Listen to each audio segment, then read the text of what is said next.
Hello, everybody, and welcome back to a brand new episode of the Benchwarmers Sports Talk Podcast. As always, Labi here, joined by Jacob. Jacob, how's it going today? Everything's good. It's very warm outside today. 28 degrees with a humid index of 40. So be careful when going outside. Yeah, we got the warm summer weather finally hitting. First, happy Canada Day and happy 4th of July to our North American listeners. And so, yeah, just wanted to get that quickly out of the way. And speaking of this Canada and USA, uh, well, not battle, but I guess battle in the Stanley Cup Finals. So congratulations to the Stanley Cup champion Tampa Bay Lightning. I mean, they're up 3-0 in the series. Only one team has ever come back from being down 3-0. It was the Toronto Maple Leafs in 1949, I think it was. So I think we can safely assume that the Tampa Bay Lightning will be back-to-back Stanley Cup champions. Sucks for me as a Penguins fan because there goes our only back-to-back champions in the salary cap legacy. Lasted all of 4 years. But Jacob, I mean, what are your thoughts on how the series has gone so far? How Tampa Bay's played, how Montreal's played, and how we've gotten to this point where it's 3-0 and Tampa Bay can win the Stanley Cup on today, Monday, July the 5th. Well, I mean, coming into this series, we knew Tampa Bay and we knew how deadly they were, and I think the biggest reason has been the goaltending. Price has been sub 900, and Vasilevsky's been almost 915 save percentage. Like you can't ask for better stats from a goaltender, or if you're Montreal, you could not ask for worse, especially in the finals. Um, I do think actually Montreal will win tonight, and I think Tampa Bay is going to go home and win it in front of their fans, which I think would be great for them. But I don't. You're right. I don't believe Montreal has a chance of winning the Stanley Cup, and if they do, like, oh my goodness, what a comeback that would be. Well, yeah, I mean, it would be not, like we said, not unprecedented because it happened once before, but it was in the 1940s, so you can basically say unprecedented. But no, like you said, I think it's the number one storyline has been goaltending, and we talked about it last week. The whole point of Carey Price, even if like Vasilevsky can match Carey Price because he's been that good these playoffs, and Vasilevsky hasn't missed a beat. He's been absolutely phenomenal, and I think the tough part to as a Montreal Canadiens fan to sort of realize is I think that game 2 Montreal was the better team. And there were some key mistakes that led to some Tampa Bay Lightning goals that really buried Montreal because they really could have won game 2. And I go back to that goal that I believe it was Barclay Goodrow with zero point 0.3 seconds left in that second period. And it was just a cheap turnover, and Montreal fell asleep with less than 10 seconds left at the end of the period, and they sat back and thought that the period was over. Tampa Bay scored with that buzzer-beating goal. I believe that made it Yeah, 3-1 2-1. or 2-1. 2-1. 2-1, yeah. It gave them the lead 2-1 going into the third period, and I think that's basically the turning point of the series because I really thought Montreal was the better team in that game up to that point. Vasilevsky was keeping Tampa Bay in it, and Montreal just fell asleep for 10 seconds and were punished. Yeah, Montreal. Vasilevsky had 43 saves, I believe, in that game, and Price only had like 21. So we obviously it goes back to the goaltending. But yeah, you're right. That Superman goal, which he's also done multiple times in his career with the Tampa Bay Lightning, point 0.3 second. It's a heartbreaker. It's going. You think you're gonna get into the period. It's gonna be tied. You have just as good of a chance if they do, if not better, and then they take the lead. They didn't even have 10 shots at that point, and Montreal had upwards of 20. So it was frustrating for sure, and I think you're right. I think they just kind of lost it after that. Yeah, I mean, that was their golden opportunity because if you split 1-1 in Tampa, I think the team starts to have that belief that we can actually get this done. And basically, you come into game 3, it's a must win. And I mean, we can talk about the Bell Center situation. I mean, personally, that looked like more than 3,500 fans to me in the crowd, which is a whole nother storyline. But I mean, the reality is the reality. Sure, you'd love to have the full 18,000 in the audience, but it's a home game. You have fans in the stadium, and you're never out of a series until you lose at home. And I think that game 3, there was just so much pressure on the Montreal Canadiens to win that game. And once again, it's not like they played badly, but when Tampa scored to go up 1-0, then they're able to pounce with a quick second goal like a minute later. and that really hurt. And then Montreal battles back, gets the 2-1 goal. But then when Tampa scores a third, about 30, 45 seconds later, they get the fourth. And it was both of those occasions where they didn't just score one goal, but they scored two goals in about the space of a minute. So it was like they were scoring in twos. And that's just so dejecting because it really could, you really have no excuse letting a goal in immediately after getting scored against. And I think that really killed off Montreal. It was bad when they fell down 2-0, and then they get the goal back at 2-1. And then I think when that 4-1 goal goes in, which I believe the 4-1 goal was the defensive mistake, or was it I can't remember whether it was the 3-1 goal or the 4-1 goal. That was the defensive mistake where the defenseman threw it back behind his net, assuming that his teammate would be there. The 3-1 goal, the Joel Edmondson terrible play behind the net. So it was the 3-1 goal. And then about 45 seconds later, Tampa scored again to make it 4-1, and at that point it's series over. Yeah. You're right. You can't have a 1-2 ratio for every goal you score. They scored 2 in rapid succession. We talk about bouncing back and getting those goals to stop the momentum for Tampa, but it seemed that it just, you're right. Early start, an early 2-0 lead was probably the Montreal's biggest problem. And then they score that 2-1 goal. They give themselves some choice, and then it goes up to 4-1. Like, stupid mistakes. I think it's the pressure of being in the finals in front of fans. And I think that before it hasn't really mattered because there was no expectation for the Canadians, Oh, they beat Vegas. Oh, it's cool. But they're coming into the series the underdog. And I think that the expectations are through the roof, and if you're Carey Price, you can't let in 5 goals. And some of those goals were pretty weak. You cannot let those go in. So I think his confidence might be a little shattered. I think this was his last opportunity for a cup for probably the last time in his career. So obviously, I don't think Montreal's going to win the Stanley Cup, but hey, they gave it a hell of a run, though. You can't deny that. No, it's still a tremendous run by the Montreal Canadiens, and I absolutely agree with you. I think, obviously, round one, you have the rivalry against Toronto, so there's the motivation to win that series, and you do. And then the second round against Winnipeg, I think that was really the one series where they had pressure. Because in round one, they were the underdogs against the Leafs, but the motivation was, let's beat our rival. And they did. And then in round two, the pressure was, okay, well, we're here. We're a better team than Winnipeg. We can win this series. And they went out and they were phenomenal. Obviously, they swept the series. I agree with you. I think when they got out of the North and went up against Vegas, it was very much, now we're playing with house money. Let's just go out there and have fun and just play hockey, no pressure. And they were able to do that against Vegas. And it's the same against Tampa. I mean, no one assume that Montreal would be able to compete with Tampa. Obviously, Tampa are the huge favorites in the series, but because it's now the finals and you're playing for the Stanley Cup, like you said, there is that pressure now of now you can win with a championship, where in the Vegas series there wasn't that pressure because there was nothing. Like, sure, there's something on the line. It's a trip to the finals, but there's nothing like concrete on the line, right? You're not actually playing for the championship, and now you are. And so I definitely agree with you. I think there is some pressure there. And I mean, for Carey Price, it's unfortunate that, I mean, I was here last week saying I thought Price would win the Conn Smythe no matter what happened. Obviously, I now don't believe that.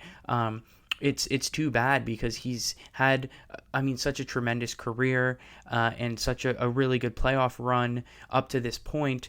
But once again, I think the one thing here is it shows, and I've been saying this, and I think we've both been saying this the entire run. It's like, look, Carey Price has had a great playoffs. We're not taking anything away from Carey Price. He's been good.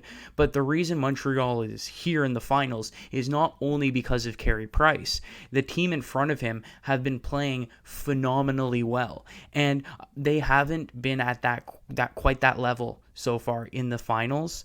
And also Carey Price has taken a step back, and we can see that game 2 Montreal were really right there. A couple of key mistakes. Carey Price can't bail them out with the saves, and all of a sudden you're in trouble. But I mean, it really is unfortunate because I honestly do think that Montreal really could have won game 2 and really could have won game 3. They were right there, and we really could be talking about a situation where the series is 2-1 Tampa. I really think at this point, based on the balance of play of these 3 games, it should be 2-1 Tampa, and we should be talking about, can Montreal tie up the series tonight and really get back in it? Unfortunately, the way the games have played out, they just haven't been able to get the win. And ultimately, when you're talking about the playoffs, that's the only thing that matters. And we're in a situation here where it's a 3-0 series lead, and it's basically curtains on the year. And we talk about Montreal dealing with the pressure in the Stanley Cup, first time since '93. Tampa's been here. This is their second year in the finals. They know how to deal with the pressure. And now that they have fans, they have all the fans on their side. Well, so I think that Tampa being here and Montreal not being experienced enough, and Carey Price, like you said, taking a step back, it's just factors for disaster. And the Canadians just seem to be falling into a hole which they can't climb themselves out of. Absolutely. So pivoting to Tampa Bay, and like I said, I don't think Carey Price is going to win the Conn Smythe anymore, especially if the series ends in 4 or 5 games, which it looks like it's going to. I mean, I can, like you said, I can definitely see Montreal winning potentially tonight and stretching the series to 5, but I can't see them forcing a game 6 or, even going to a game 7. So with that information, who wins the Conn Smythe for Tampa Bay? It should be Braden Point. He's been absolutely unreal for them. And even now we talk about it, he's kind of like, even though we had those 9 games in a row with a goal, people still weren't like saying he was the best player on Tampa Bay. And I think that he's been the huge reason, if not the main reason, as to why Tampa Bay has been so good. Like, yeah, there's Stamkos, he's the captain, great story. Kucherov's been deadly. Vasilevsky's been unreal. Hedman's been great too. But they wouldn't be where they are without Braden Point. Like, he's been absolutely unreal for the Lightning, and he should be the reason why he should get the Conn Smythe, in my opinion. Yeah, I can't disagree with that. I personally think Kucherov, but if I had to pick a second guy, I definitely think Point is deserving as well. Um, but I do think it should be Kucherov just because I don't know if we mentioned this last week. We might have, but list of players in NHL history to have 30-point playoff seasons in consecutive years. Wayne Gretzky, Mario Lemieux, and Nikita Kucherov. He had 35 points last year in the playoffs. He has 32 already this year. I believe I might be off by 1 or 2 points. But I mean, I think last year he deserved the Conn Smythe. They gave it to Hedman. Can't really disagree with that. But I think this year he's got to win it one of these 2 years. And so because of that, which once again is unfair because part of the reason why I'm giving it to him is because of his performance last year, which is not how the award should be handed out. But as we've talked about countless times on this podcast, awards are often based on legacy and a lot of subjective sort of bullshit, not just based on purely what the award is. I think if you look strictly at this playoffs, I would agree with you. I think that the goal scoring output that Braden Point's put in makes him really hard to not give it to him, but I think they will give it to Kucherov because if you look at the 2-year run that Kucherov has had with these Tampa Bay Lightning in the playoffs, and if you look back at that in history and say, how did he not win a Conn Smythe? That's why I think they're going to give him the Conn Smythe this year. Well, and if it's neither of those, it'll be Vasilevsky. He has a chance to close it tonight, and he's had 4 straight series clinching shutouts. So he knows how to deal with series. He's a goaltender you want in net when you have a series on the line. Like, look at Anderson and how he wasn't able to close out against Boston for years and years ago. But Vasilevsky has 4 straight consecutive shutouts in series clinching games. Like, he's going to be the one that's going to raise the team. And honestly, he should be in that talk too. Like, he's been unreal from a backup to a starter to a Stanley Cup champion to one of the best goaltender, if not the best goaltender in the world. So No, absolutely. Yeah. I think that it's definitely those 3 players are going to be the 3 who are top 3 in voting and deservedly so. And yeah, like you said, I think it was Jay Fresh on Twitter. He's one of these analytics guys on Twitter. I believe it was him who came out with the analytics on Tampa Bay's play and basically said last year Tampa Bay won the Stanley Cup just by dominating everyone as a team. This year, they've relied on Andrei Vasilevsky to bail them out a lot more than they did last year. He basically insinuated that last year Tampa Bay could have won the Stanley Cup with average goaltending. This year, if it wasn't for Andrei Vasilevsky, they would have lost somewhere along the way. well, that they would have lost Game 7 against the Islanders. I was going to say they definitely without Vasilevsky, I honestly think the Islanders could have gotten the upset. And I think even if you go back to it was Carolina in the second round. Yeah. where I think if it wasn't for some of those goaltending performances by Andre Vasilevsky, Tampa Bay would have been in a lot more trouble. So, yeah, I mean, at the end of the day, I think if it goes to Kucherov, Point, or Vasilevsky, you can't really disagree because all three of them are definitely deserving of it. And, you talk about the Conn Smythe Award. The reality is a single individual isn't the reason why you won the Stanley Cup. Obviously, in order to win the Stanley Cup, it's such a huge team effort, and it does require like so many different huge contributions from so many different players. But the way the award works, you can only give it to one player. But yeah, I think we're all in agreement that one of those three guys is going to be the rightful owner of the Conn Smythe. And then to your other point, yeah, I think the career path of Andre Vasilevsky is crazy because I remember back in 2016, the conference finals, Pittsburgh versus Tampa Bay, Ben Bishop goes down with an injury and in comes backup Andre Vasilevsky. And as a Penguins fan, I'm like, oh, this is huge. Their number one goalie, their star goalie, Ben Bishop, is out. We got to punish this backup goalie. And Vasilevsky, even back then, stepped into his role, conference finals backup goalie, and he was phenomenal. And the Penguins won the series, but it had nothing to do with the play of Andre Vasilevsky. He was brilliant. And Ben Bishop ends up moving on to Dallas, and Andre Vasilevsky becomes the starter going forward. And I mean, we've talked a whole lot about the struggles of Tampa. We know what happened in 2017, 2018, 2019. But Vasilevsky, like you said, just kept getting better, kept getting better, kept getting better. And ultimately, he won the Vezina in 2019, I believe, right? Yeah, I think he won it last year. No, because 2019, last 2019, year, yeah. Because this year was Fleury, last year was Hellebuck, year before was Vasilevsky. So yeah, like you said, the from 2016 backup goalie getting thrown off the deep end into the conference finals. By 2019, he's the best goalie in the NHL. By 2021, he's now a back-to-back Stanley Cup champion. Like you said, that's a tremendous career arc within 5 years. I remember watching those conference finals, and I didn't know who he was, and I'm like, I don't know who this guy is. This should be an easy push. This would be a pushover for Pittsburgh, and yeah, he showed why he deserves to be in the NHL. He was kind of a no one knew who he was, and you're right. Now he's a back-to-back Stanley Cup champion. So, um, well, we were saying this pre game four, so we'll have to see how that game plays out. But yeah, like what an unreal path from a nobody to the best in the world. Like it's nothing better than that. Yeah, and I mean that's the huge thing about the goalie position is a lot of the time, uh, these guys will just get absolutely thrown off the deep end sometimes, and just it's crazy the emergence because goalie is such a isolated position in the NHL where it's all eyes on them. It's if you're a forward, if you're a defenseman, it's a lot easier to sort of gradually break into the league because you can limit ice time and you can give a young defenseman, a young forward, 15 minutes, 12 minutes of game time and slowly grow in. As a goalie, you're thrown into the net and it's like here, sink or swim. And yeah, no, he's definitely he's definitely a huge success story in that respect.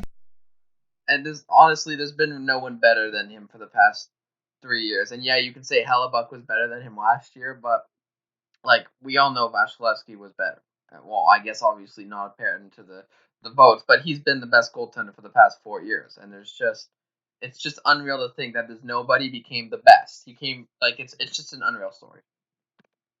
Yeah, no, I definitely think that Hellebuck and Vasilevsky are sort of. I think they're honestly in a tier above everyone else. And we talk about Carey Price, and I'm talking about current form Carey Price. I mean, he didn't have a phenomenal regular season. It was very much the playoffs where he's burst out onto the scene. So, I mean, and I'm not taking anything away from that. And like Fleury, look, he had a phenomenal regular season this year. But I think as a Penguins fan, I know how inconsistent Fleury can be. He can be so hot, but then also he can have these days. So yeah, I definitely think Hellebuck and Vasilevsky are kind of at the top, and they're the top two goalies right now in the world. But yeah, sort of speaking of goalies, and not to pivot to some tragic news, but I do want to talk about it. Columbus Blue Jackets goalie prospect Matis Kivlenieks passed away today.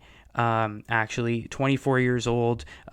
It was an accident. He off the ice incident where he just got severely injured and ended up passing away. And so, the entire hockey world obviously mourning the loss of just a young man And obviously I can't say I knew who he was. He was just a 24-year-old goaltending prospect for Columbus, but from everyone sort of around the hockey world who knew him said nothing but nice things about him, and he seemed like he was just a really kind-hearted young man. And obviously when someone that young passes away, no matter what the circumstances are, it's a tragedy. And so, we want to extend our condolences to him, his family, the Blue Jackets organization, anyone who knew him, and it's a huge loss for the hockey world.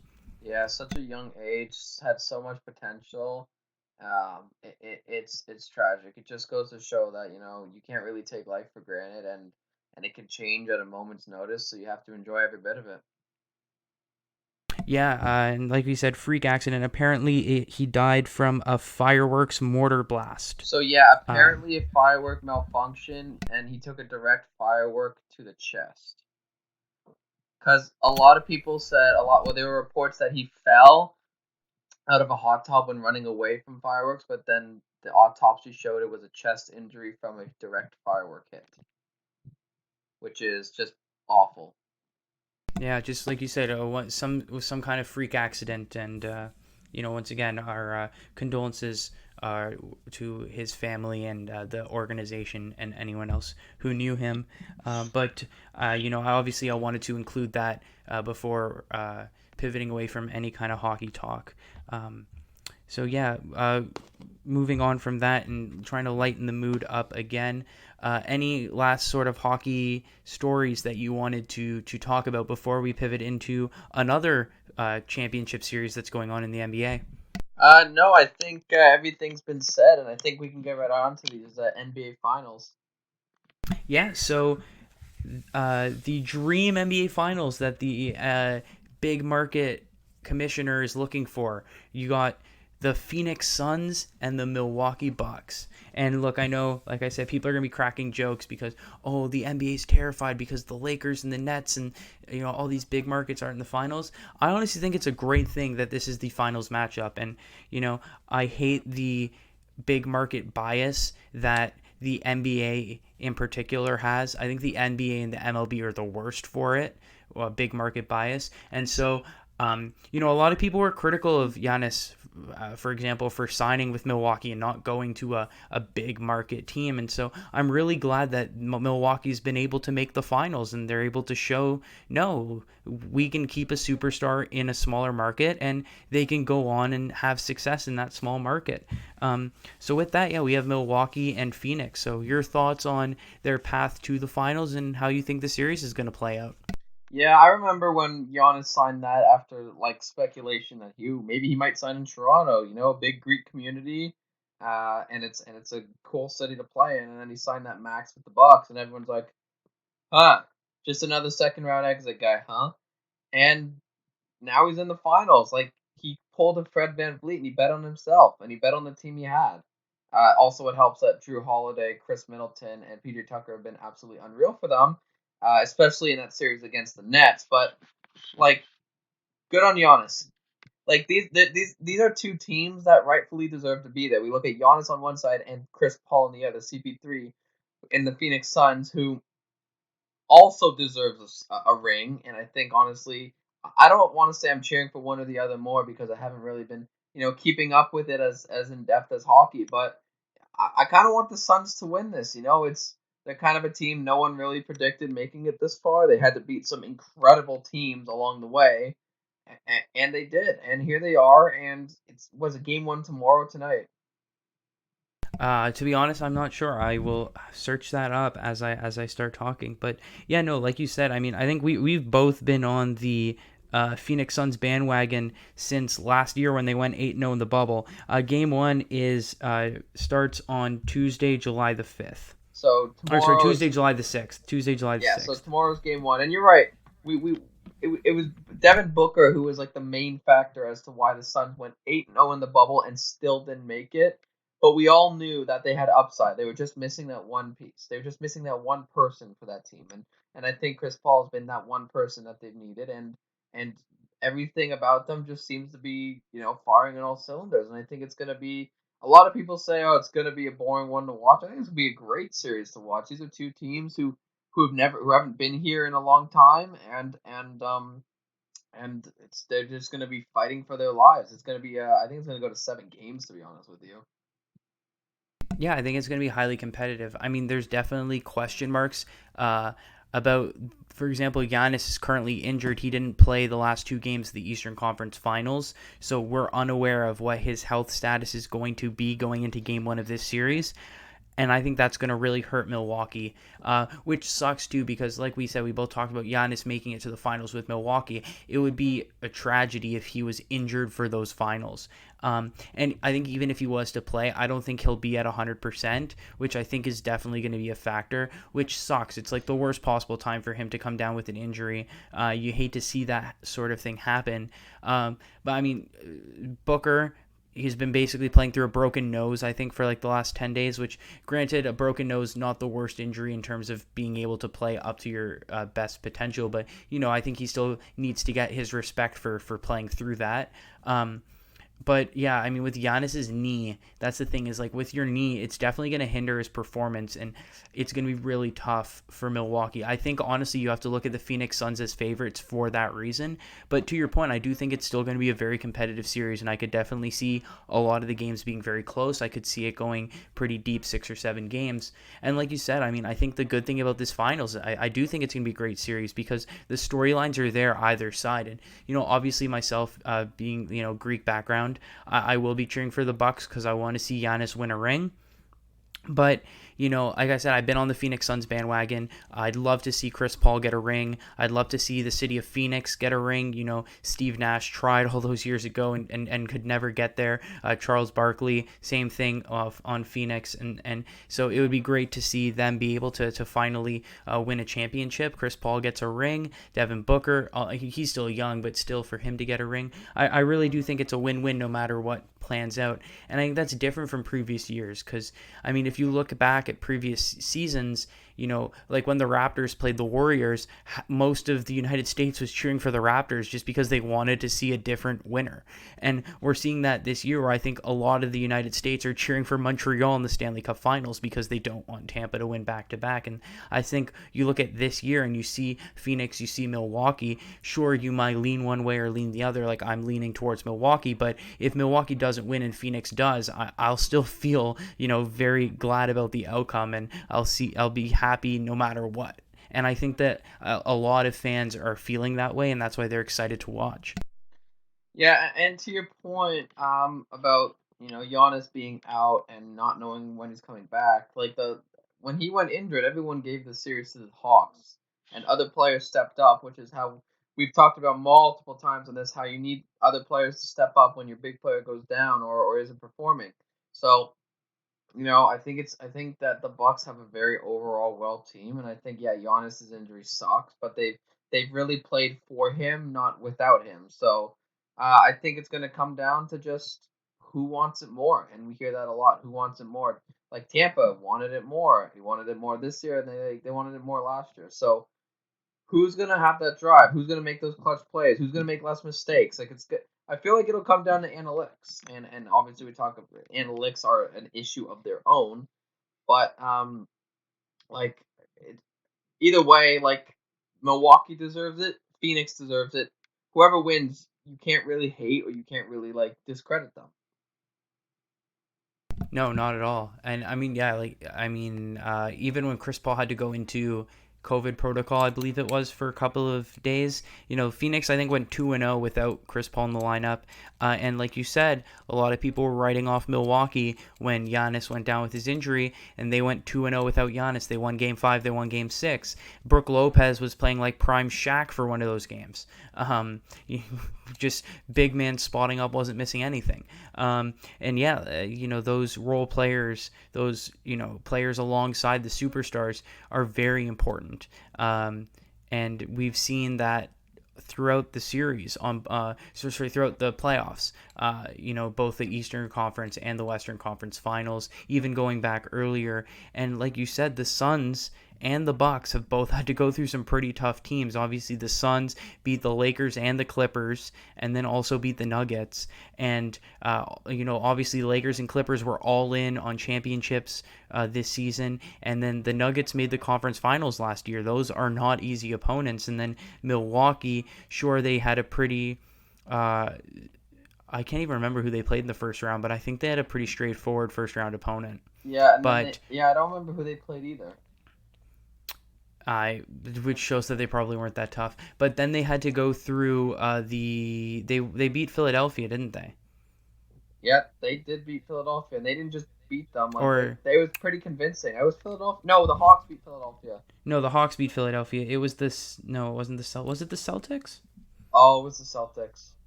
I think it was the Celtics, which is still a very tough matchup. Oh yeah, 100%. Yeah, so I mean, and then obviously the Hawks are also not the easiest team to have to go through. Sorry, they beat Brooklyn. What am I talking about, man? Yeah, They beat the no, Nets. yeah, How did I they forget beat the that? Nets in the. Oh, it was Boston. Brooklyn beat Boston, and then they yeah. So Milwaukee swept Miami. Oh, there you go. They beat the Miami Heat, who Wow, obviously didn't have the best year, but they made the finals last year. look at us Then they beat the amateurs on this Brooklyn show. Nets super team, and then they beat the Hawks, who looked like they were unstoppable. So both teams definitely had some pretty tough run-ins to get to the finals, and like you said, both teams deserve to get here. Let's see who wins it, who's able to outlast the other and win the chip. I think it's gonna come down to Devin Booker and Chris Paul versus uh, Chris Middleton and Drew Holiday, especially with Giannis out of the lineup, because those are arguably the best players right now, and the way they've been playing, they've been absolutely outstanding. So I think it's going to come down to that, and can they be consistent for this long? CP3's never made it this far in his career, so who knows? Maybe he'll be a little tired. Who knows? Maybe he'll be a little more jacked up. We'll have to see. Absolutely. So as we wrap this up, who do you have winning and in how many games?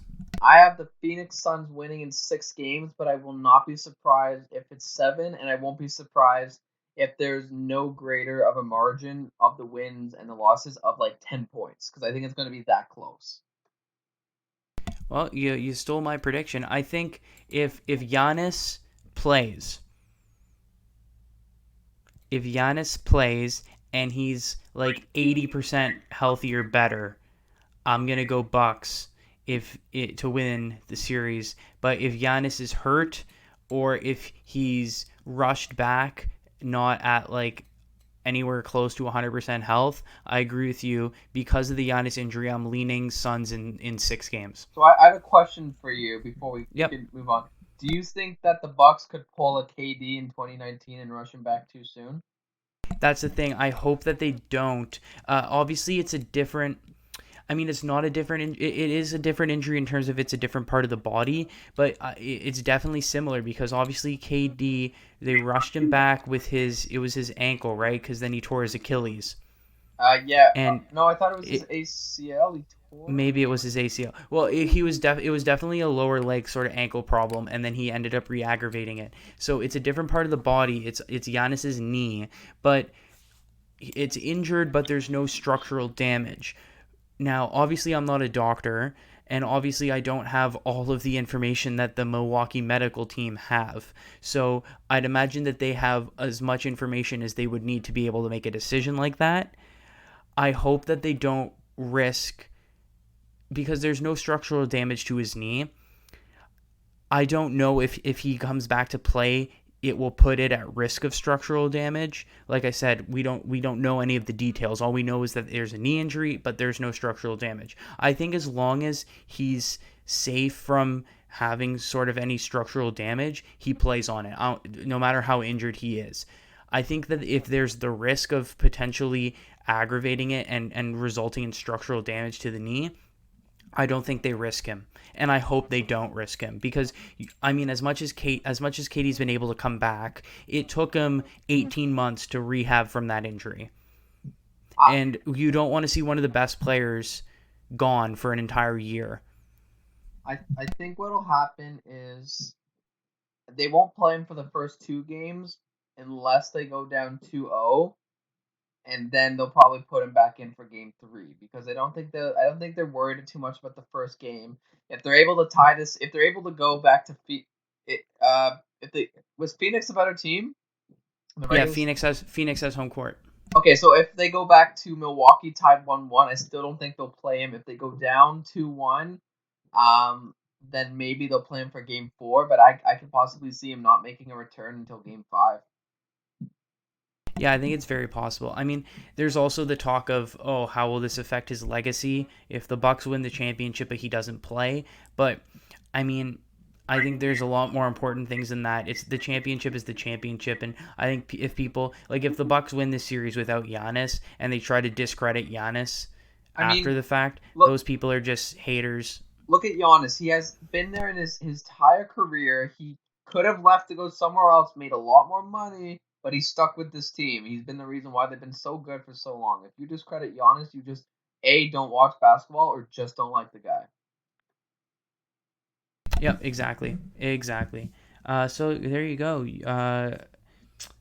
Basketball fans, we hope you enjoy the NBA Finals. I think all signs point to it being a very exciting series to watch, and certainly one with a lot of storylines. And I think no matter what ends up happening, there will be a happy ending at the end of it and some good storylines no matter what.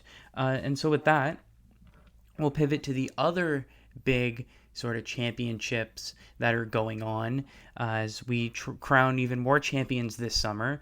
And that is in the world of soccer. And there's actually a lot of soccer talk to talk about, but we'll start with the Euros. We're through to the semi-final stage of the Euros, and we're down to the last four. We have Italy versus Spain. We have England versus Denmark. And so, Jacob, two questions. One, what were your thoughts on how we've gotten here? And two, is football coming home? Labi, I am so sorry about your Ukraine loss, but they got smoked by England. It was a 4-0. Like Yeah, four nothing. You know, I know you needed it them to is what it get to the is. finals, but realistically, England was a better team, and they have been one of the best teams so far. Let's look at the first semifinal.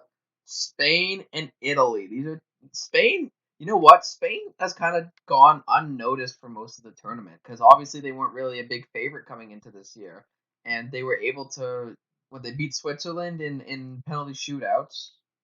Um, I believe. Um, Yeah, that's correct. Yeah. so like had Switzerland not missed a few of those penalty shots, we could be having a totally different conversation here.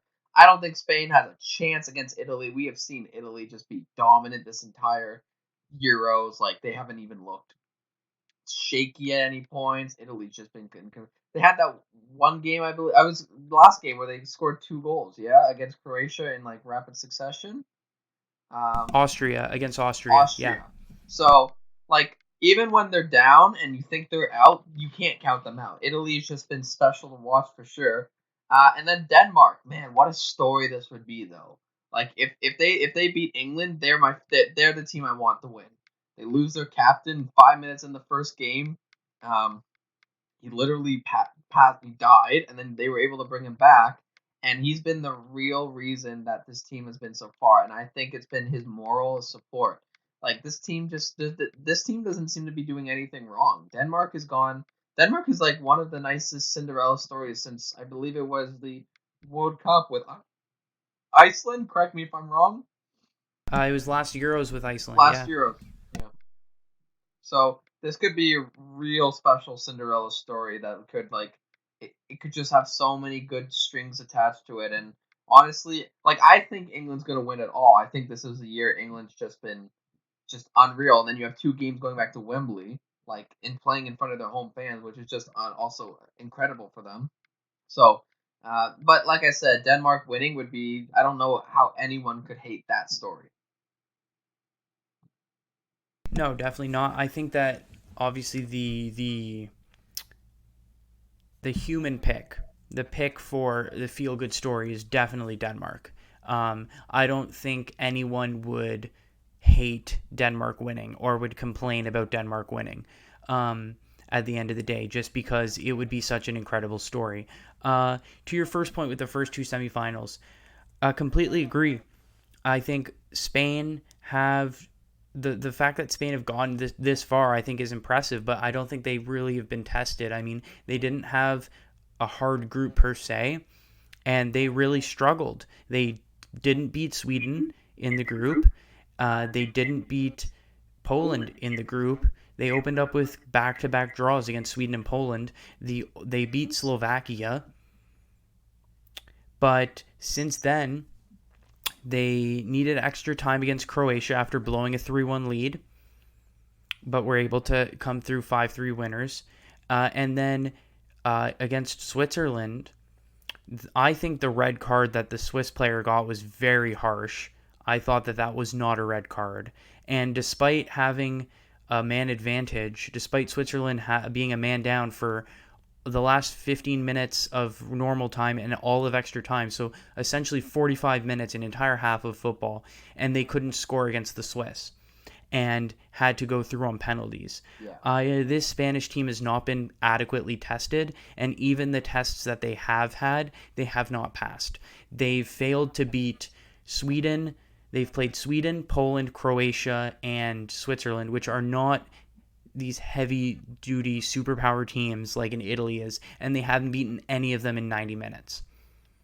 Which is like, So for a team that's in this. If you would have told me that team is going to make the semifinals of the Euros, I would have laughed at you. exactly. And so for that reason, I have to say Italy, because Italy's literally only given up one goal the entire tournament. It was, well, they were already 2-0 up against Austria. And yeah, the Austria game was a bit of an escape because they needed extra time. And they were at risk of losing because Austria scored. It was just a half a foot offside. And if VAR doesn't exist, Austria wins that game. Obviously, the goal was offside and it was properly given back. But I think Italy really rebounded because I think there were some question marks about how Italy's going to respond against a very good Belgium team. And I thought Italy were tremendous against Belgium. They really just played them off the field. Belgium did not have a good game. Italy were all over them, and they were able to get the win. And with that, I mean, you have to lean towards Italy. But also, we talked about, I think, last week or maybe 2 podcast episodes ago about how Portugal, when they won in 2016, they only won one game in 90 minutes. I know I was talking about that, how they tied all 3 of their group stage games and then won most of their knockout round games in extra time or penalties. Well, that's what Spain essentially have done. They've only won one game in 90 minutes, and it was against Slovakia. So are we seeing a repeat of what happened last tournament? Are Spain going to find a way to somehow win this tournament in very unconvincing fashion? It's certainly possible. I think that if you look at what happened 5 years ago, maybe signs are pointing to Spain finding a way to pull it out. But I definitely agree with you. I don't see how that's possible. I think Italy has to be considered the favorites in that game. Well, I think Italy is considered the favorites in this entire tournament. Like, they've been absolutely unreal. And like you said, we look at that Portugal team that won only one game in 90 minutes, but they had one player on that team that Spain doesn't have, and that's Cristiano Ronaldo. And he's obviously, arguably, him and Messi are the best soccer players in the world. There's obviously that debate of who's better, but everyone has their own opinion. But Spain just looks meh. Like, they don't look good. They look average, if not below average. And like you said, the tests they've been given, they've kind of failed. They've only won one game in 90 minutes, and it's just not acceptable. Especially when you're going up against a high flying, high scoring team like Italy, who has been dominant, nothing but dominant. So you got something's got to change for Spain, and I don't think they're going to be able to change anything in time for Italy. Yeah, completely agree. Just one maybe slight thing that I would argue against you with, which you'll probably like hearing. I think that, yeah, in a normal year where the Euros are played on neutral ground, I would say all signs point to Italy. The semifinals and finals are being played at Wembley. I think because of that, you have to pick England as the favorite. Oh, absolutely. Yeah, I Yeah, think. I think. Go ahead, lad. Well, no, I just think, like, for example, if it ends up being Italy-England in the final, which I know is being a little bit presumptuous, but let's just go ahead and assume that those 2 teams make it. If it is an Italy-England final, I think if they're playing anywhere else in Europe, like if the game's in Germany, if the game's in France, if the game's in Portugal, if the game's in Spain, I think it's a very even toss-up. I might slightly lean Italy. But the game's in London. And because of that, I have to pick England as the favorites. There's this book. I'm gonna. Oh, what's the name of the book? Soccernomics, I think it's called. It's a book that looks at some like analytics in soccer, and they basically went through historical data and said that home field advantage in soccer is worth approximately half a goal. Whoa. So if you think about that and say, okay, England is playing Denmark. If England starts with a half a goal lead and it's point 0.5 to nothing, who wins the game? Right. Right? You have to, and same thing with Italy. And so I think that home field advantage is a very powerful thing, and it's even more powerful than some people realize. And I think, like you saw that with your reaction of, obviously we know home field advantage is big, but for it to be worth that, for it to be that significant, I don't think people realize that that's just how important home field advantage is. Well, and I assume that it's going to be a packed house at Wembley. Like that would be unreal for England. And that stat is already it's worth half a goal in soccer. Like that's ridiculous. Like we talk about, and we can briefly talk about how TFC might be coming back home to Toronto, um, and how important the fans going there will be. But yeah, you know what? I'm being British myself. I've been cheering for England ever since. Ever since I knew what soccer was and the world of soccer was. Obviously a heartbreak in the World Cup a few years ago where France won it, where they lost to Croatia in extra time. So I think while Sterling has been unreal and Kane, like I think he's taken another step this year, and I think and we talk about how important fans are, and I really didn't realize how important they were until you told me that stat, which is ridiculous. Um, yeah, I think you got to give the slight edge to England here because of that fact that they're home, and they've been playing so well so far. Yeah, no, absolutely. Yeah, like I said, some huge storylines across the entire soccer globe. Well, obviously starting in Europe, we can move to South America, then we can move to North America with Toronto FC, some other stuff that's going on. But yeah, just to sort of close the discussion, we talked about Italy. So it's actually they've given up 2 goals all tournament because Austria scored one on them late when the game was already out of hand, and Belgium scored on them in the quarterfinal game. So they have given up only 2 goals. England have not conceded yet in this tournament. No, And I know I've talked about how I hate the defensive style of play that they play, and it's very boring, but it's effective. And at the end of the day, that's really all that matters. England at home haven't given up a goal yet. I don't, once again, it's like me sitting here and picking the Toronto Maple Leafs to win a playoff series, and I just know they're going to find a way to lose. Knowing England, they're going to find a way to lose, but I mean, this is the best opportunity that they have in front of them. Denmark, and I know they're a Cinderella story, and I know that there are a lot of reasons for Denmark to be playing at their absolute best. There's no reason for England to lose that game to Denmark at home, the way that they're playing. And then it's just a one-off final against an Italy or Spain team that, will give England a good test. But this is the golden opportunity for England to get this done and to win a major tournament. It's lined up brilliantly for them. It's the perfect opportunity. honestly, I would much rather see Spain in the final than Italy, but I do believe an Italy England final would be absolutely incredible to watch. Um, One person who I really want to see is Jadon Sancho. The he just signed with what did he sign? Was it Dortmund? He just signed, He signed to Manchester United man, from Dortmund for about 90 million. which is ridiculous. He's 21 years old and he's already making a ridiculous amount of money. But I really wish we could see him play. He hasn't even touched the pitch yet, and it's kind of disappointing. He's been one of the best players. He was best player for Dortmund, no question there. So obviously they've been winning without him, so whatever they're doing is working. And if they win, Southgate will look like a hero, not an evil villain. If they lose, but yeah, England's really taking that extra step to Euro Championship. Yeah, Sancho actually started their game against Ukraine, which was his first start of the tournament. So I absolutely agree with you. I'd love to see more of him. I thought he was really great all season for Dortmund, and I think it's clear that Southgate's sort of realizing that he was able to play.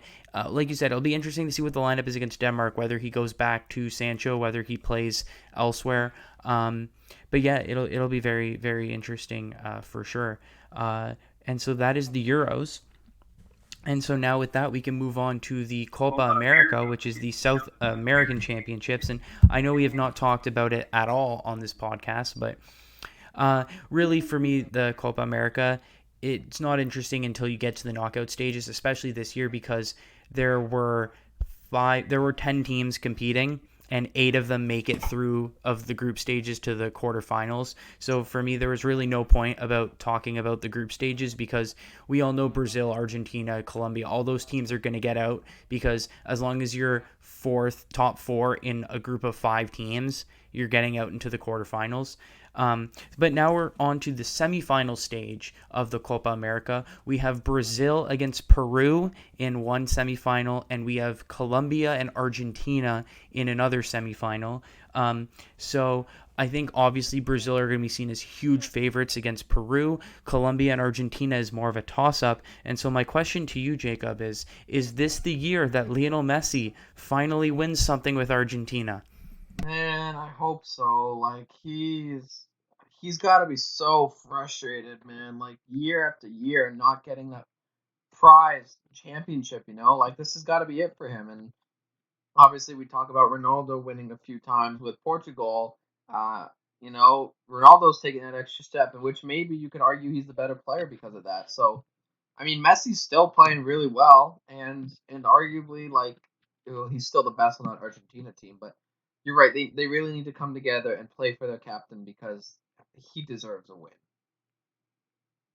No, absolutely. And he has been absolutely unstoppable in this tournament. I know you were talking before we started recording that you haven't been following the Copa America too much. I can't say I have either in terms of live matches. I've tried to watch some of the highlights, but I've definitely been keeping track of like the results. And I mean, the reason Argentina is here, which I don't think anyone is shocked by, is Lionel Messi. I mean, he's been doing absolutely everything, scoring goals, creating goals. Just he's been the player of the tournament so far for Argentina, probably the entire tournament. You look at their quarterfinal win. Yeah, it was against Ecuador, so not the strongest of countries, but 3-1 win for Argentina. Messi with a goal and 2 assists. And I think that's basically been the entire story of this tournament.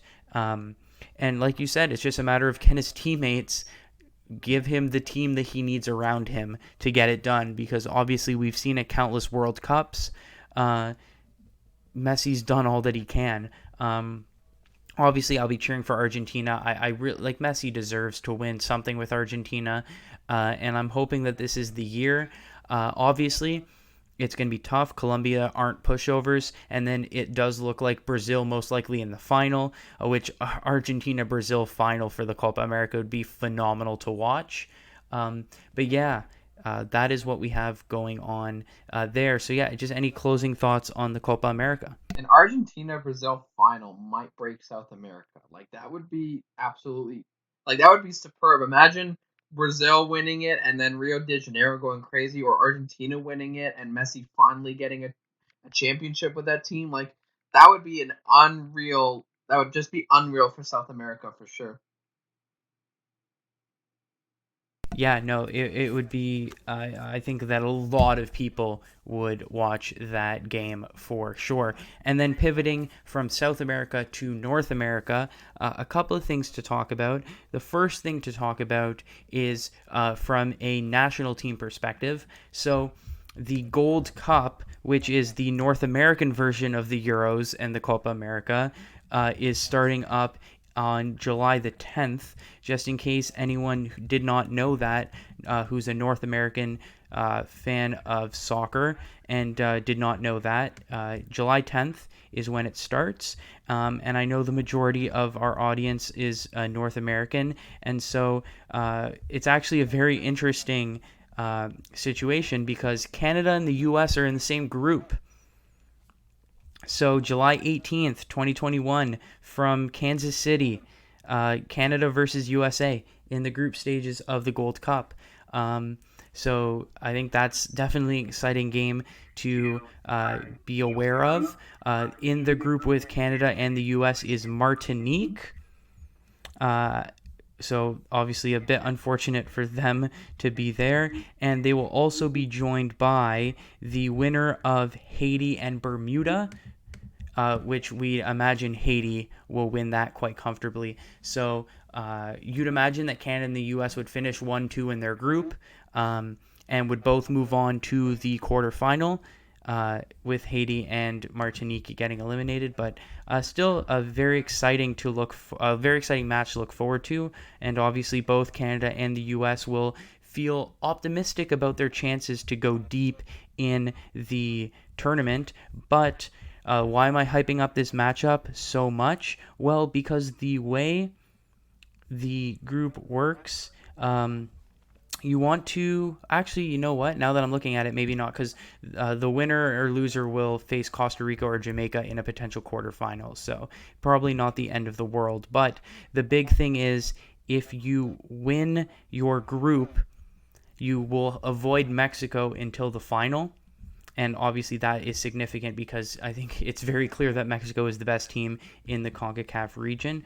The last thing to mention quickly between Canada and the U.S. is Ayo Akinola, who is a young striker playing for Toronto FC. He was born in Detroit but grew up in Toronto, and he is officially declared for Canada. So he will be playing for the Canada national team, not the United States. He was eligible, obviously, to play for both, being born in the United States but being raised in Canada. So it's a huge, gain for Canada Soccer to have Akinola part of the national team program. So yeah, that is the North American soccer update, at least on a national level. So yeah, Jacob, your thoughts on any and all of that? Well, remember that game you and I went to at BMO Field with with Canada versus the U.S. It was it was a friendly or something, but um, it was incredibly hyped. I think this is the best Canadian soccer team I have seen in a very long time. Like I have full confidence that they can. Well, go back 5 years, you would have assumed America's winning that, U.S. is winning that, Canada will come second.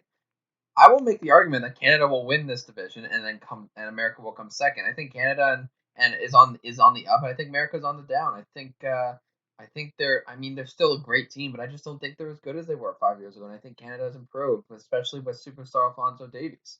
So it's really hard to say that Canada and the U.S. aren't going to be an absolute amazing game to watch, and I just think Canada is going to be the better team. Yeah, I think it's definitely going to be very exciting. I still think USA have the slight edge, just because Canada and the US actually played two games against each other recently in 2019 through the Nations League, which is kind of like a glorified friendly. Canada won in Toronto when they played in Toronto 2-0 to Canada, which was actually Canada's first win against the United States in like 20 years or something ridiculous. So it was a huge game, and like Jacob said, we were at that game. It was a phenomenal atmosphere. But then in the return game in the United States, I believe the U.S. beat Canada 4-1 in that game.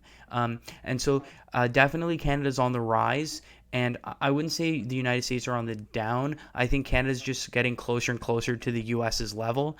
And yeah, I definitely think it is more of a toss-up. Like you said, 5 years ago, I would have zero confidence in Canada's ability to compete with the United States. With the team that we have now, I definitely think that we can. But with the game being played in Kansas City, I think the United States still has the advantage because, like we talk about, home crowd is worth zero point 0.5 goals, and I think because of that, I think it's going to be a little bit too much for Canada. But like you said, it's an exciting time to be. It's an exciting time as a Canadian soccer fan because it's the best team we've had since the 1986 team, which qualified for the World Cup. And for Canada and the U.S., the Gold Cup's coming up. World Cup qualifiers, the final stages are coming up. So it is an exciting time for North American soccer fans, Well, for sure. and speaking of like BMO Field, there's news that TFC will probably be coming back to BMO Field at the end of the month. So that's also positive news for Toronto fans, and hopefully they'll allow fans at the stadium. Yeah, that's the sort of last update that I wanted to mention. Is Toronto FC fired their coach Chris Armas yesterday, Yep. which I think was the right decision. Obviously, Greg Vanney left the club to move to LA this past season, and Armas, in his 11 MLS games in charge of Toronto, 1 win, 8 losses, 2 draws. The reality is the results weren't there. It was something that needed to be done. As a TFC fan, I'm thankful that the right decision was made. But to your point, I think in much more important news, obviously, actually, as of recording today on Monday, July 5th, border quarantine restrictions between Canada and the U.S. are lifted if you are double vaccinated. So if you have both vaccine doses, you can cross the Canadian-U.S. border without needing to quarantine for 2 weeks. And so, because of that, Toronto FC will be returning back to Toronto to train starting Thursday after their game on Wednesday. And like you mentioned, Jacob, Toronto is hopeful that they'll be able to play their home games at BMO Field in Toronto moving forward because of those changes.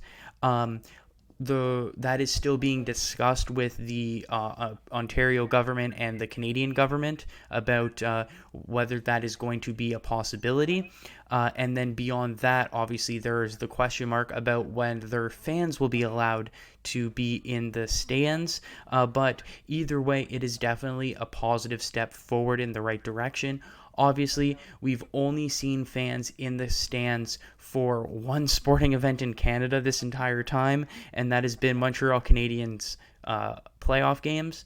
I think the thing that's really encouraging is soccer games are outdoors, and so that could potentially make it easier for the government to approve having fans rather than a hockey venue which is indoors. And just like Toronto FC, the Toronto Blue Jays are also in talks with the governments to try to return to Canada as soon as July 30th, I believe, was in their framework. So if you are a Canadian sports fan, there is definitely some optimism that by the end of this summer, we will be able to have live sports to be able to watch, which is very good news, very exciting. Yeah, absolutely. I would love to finally see like a Jays game in person or a TFC game for sure. Like I'm double back, so like I'm totally good to go whenever. Like I just it's a matter of the governments deciding whether or not it's okay or not. Absolutely. And, like also the World Cup qualifiers, Canada, those games start in September, as soon as September, home games for Canada.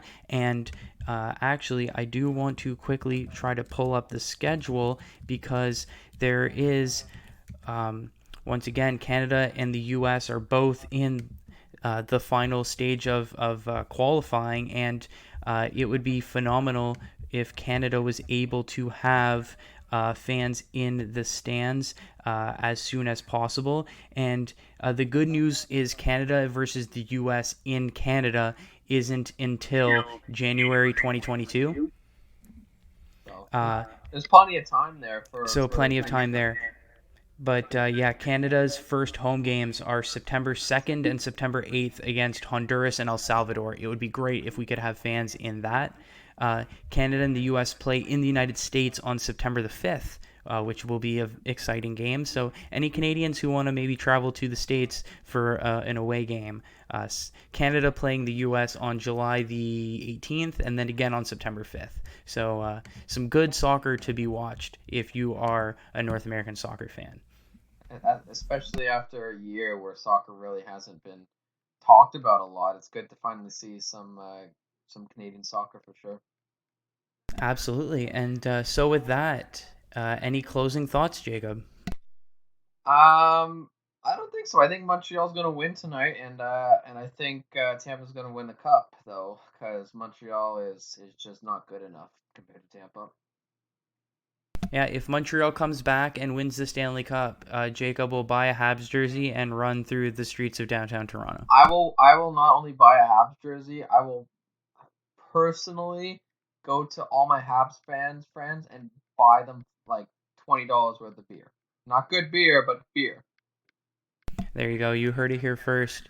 And so, with that, thank you for listening to another episode of the Benchwarmers Sports Talk podcast. As always, thank you so much for listening, and we'll be back next week with a brand new episode. But until then, we'll see you next week.